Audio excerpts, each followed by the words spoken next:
My name is Gwen Olson, and I am the author of Confessions of an RX Drug Pusher. I'm a 15-year veteran of the pharmaceutical industry, and I left in the year 2000.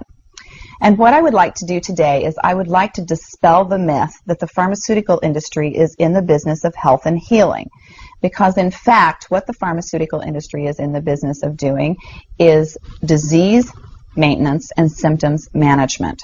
They are not in the business to cure cancer, to cure Alzheimer's, to cure heart disease, because if they were, they would be in the business of putting themselves out of business, and that in fact doesn't make sense.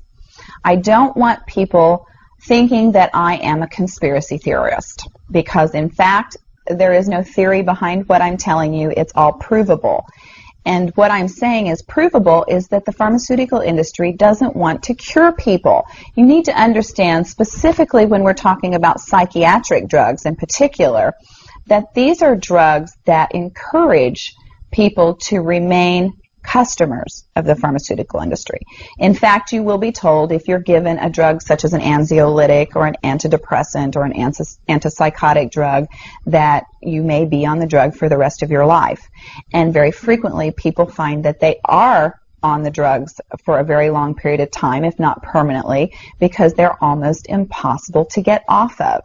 Some of them can have very serious withdrawal symptoms, and most of them can have extremely serious withdrawal symptoms if they're stopped cold turkey, but some people even experience withdrawal symptoms when they try to titrate or they try to eliminate the drug little by little, day after day.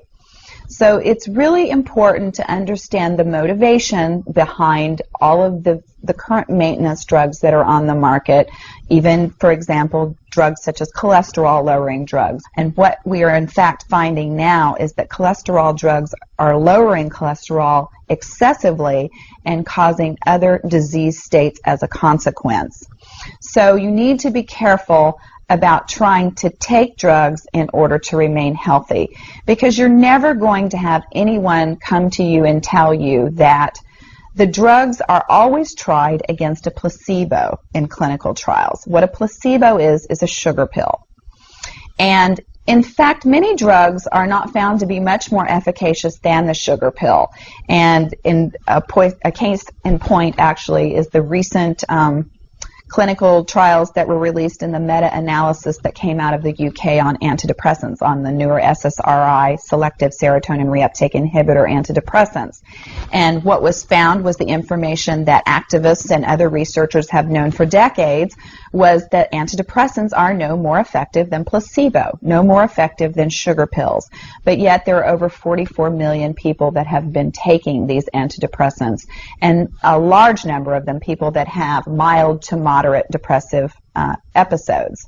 In fact, they prove that the antidepressants were not effective in anyone with the exception of some of the most severely depressed patients.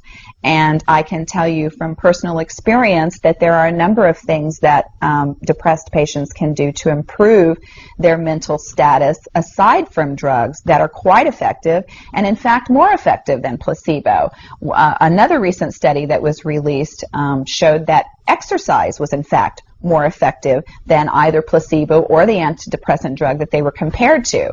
But just like Bill Maher said in his show, you know, we're never going to hear any ads on television that are sponsored by anybody saying, you know, the New England Journal just announced that exercise is twice as effective as antidepressants in curing depression.